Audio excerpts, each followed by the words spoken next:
UP में प्रदेश भाजपा संगठन का चुनाव इस बार व्यवस्थित और पारदर्शी तरीके से होगा। इसको लेकर संगठनात्मक चुनाव के पर्यवेक्षक विनोद तावड़े की मौजूदगी में निष्पक्ष चुनाव कराने की रूपरेखा पर चर्चा हुई है।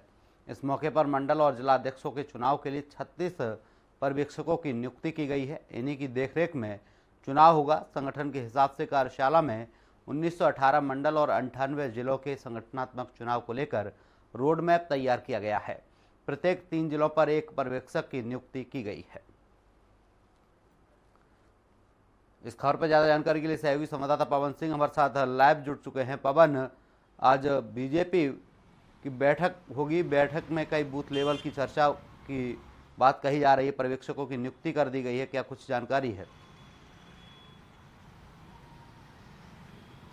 बिल्कुल, देखिए अरुण, सबसे बड़ी बात है कि भारतीय जनता पार्टी अपने संगठन के लिए काफ़ी मानी जाती है और मशहूर है। उसके संगठनात्मक जो रचना है वो काफ़ी मजबूत है। इसको लेकर के समय समय पर संगठन का जो चुनाव है वो होता रहता है। उसी कड़ी में इस बार संगठन का चुनाव हो रहा है, जिसका अंतिम रूप 30 दिसंबर तक संपन्न होगा। इस कड़ी में कल एक बड़ी बैठक हुई, इसमें विनोद तावड़े ने इस बैठक लिया है। उस बैठक में पूरे प्रदेश का जो संरचना है वो संगठन के हिसाब से करीब 98 जिले हैं।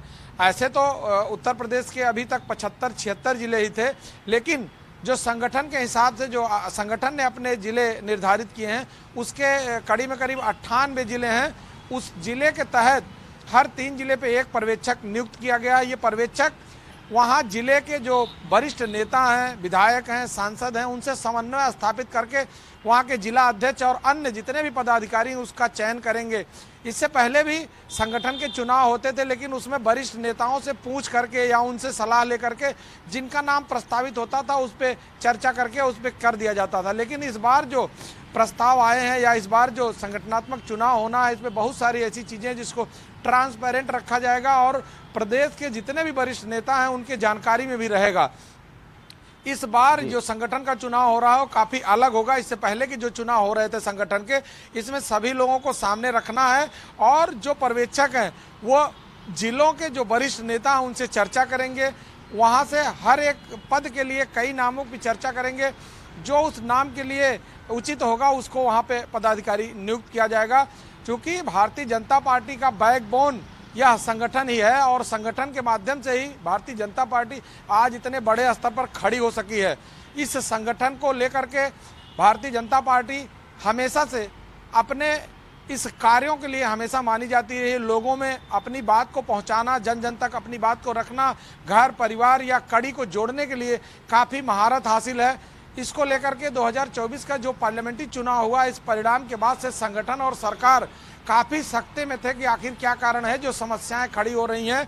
इन सभी समस्याओं को देखते हुए जितने भी संगठन के पद हैं उन सभी पदों पे नए लोगों को नियुक्त करेंगे और इस नए नियुक्ति के बाद से संगठन एक पूरी तरह से नए सिस्टम को खड़ा करेगा और पूरी तरह से खड़ा करने के बाद नए सिरे से काम करेगा, जिससे लोगों को जोड़ सके और भारतीय जनता पार्टी को पूरी तरह से मजबूती प्रदान कर सके। अरुण, पवन, संगठन के चुनाव होने हैं, क्या संगठन के चुनाव इस बार कोई गाइडलाइन जारी की गई है? उम्र की गाइडलाइन हो या फिर किसी अन्य तरीके की कोई संगठन ने गाइडलाइन जारी की है क्या? बिल्कुल, देखिए इसकी बड़ी गाइडलाइन है कि चूंकि अभी कल जो विनोद तावड़े हैं वो इस चुनाव के मेन मुखिया हैं, वही इसको निर्णायक साबित करेंगे। लेकिन उसके साथ 7 सदस्यीय टीम है जिसको लेकर के यहाँ पर महेंद्र नाथ पांडे उसके अध्यक्ष हैं। उनकी अध्यक्षता में करीब 7 सदस्यीय टीम गठित की गई है। उस टीम के नीचे बाकी पदाधिकारी होंगे और कल की बैठक में 30 पर्यवेक्षक नियुक्त किए गए हैं। हर 3 जिले पे एक पर्यवेक्षक होगा, जिस पर्यवेक्षक के माध्यम से यह संगठन अपने पदाधिकारियों का चुनाव करेगा। लेकिन उन जितने भी पर्यवेक्षक हैं उन पर्यवेक्षकों को निर्देश दिया गया है कि वो सभी जिलों में उन जिलों के जितने भी सांसद हैं, विधायक हैं या जो वरिष्ठ नेता हैं उन सभी नेताओं से समन्वय स्थापित करेंगे, उनसे विचार आमंत्रण करेंगे और किसको वहाँ पे पदाधिकारी या जिला अध्यक्ष नियुक्त किया जाना है इसको लेकर के चर्चा करेंगे। और सभी के चर्चा के बाद यह लिस्ट ऊपर लेवल तक जाएगी जिसको विनोद तावड़े फाइनल करेंगे। लेकिन इन सभी कड़ी को पूरी तरह से जोड़ा जा रहा है और इसकी जो गाइडलाइन है उसमें एक उम्र का दिया गया है कि जिला अध्यक्ष कितने उम्र के होंगे, इसके नीचे के जो बूथ अध्यक्ष होंगे और जो नीचे के पदाधिकारी हैं उन लोगों का भी एक उम्र की एक निश्चित नियम कानून बनाया गया है, जिसके माध्यम से यह संगठन पूरी तरह से खड़ा होगा और इस संगठन के माध्यम से भारतीय जनता पार्टी को काफ़ी मजबूती मिलेगी। इसको देखते हुए इससे पहले भी कई बार चुनाव हुए हैं, लेकिन इस बार के चुनाव में काफ़ी अलग देखने को मिलेगा, क्योंकि इस बार जिस तरह से चुनाव हो रहे हैं तो पूरी तरह से ट्रांसपेरेंट रखा जाएगा, जिससे कि जो भी भारतीय जनता पार्टी या संगठन के जो लोग हैं उनको समझ सके, उनको जानकारी हो सके कि जो व्यक्ति मेहनत किया है, ग्रास रूट के लोग हैं, उन लोगों को जोड़ा जाएगा।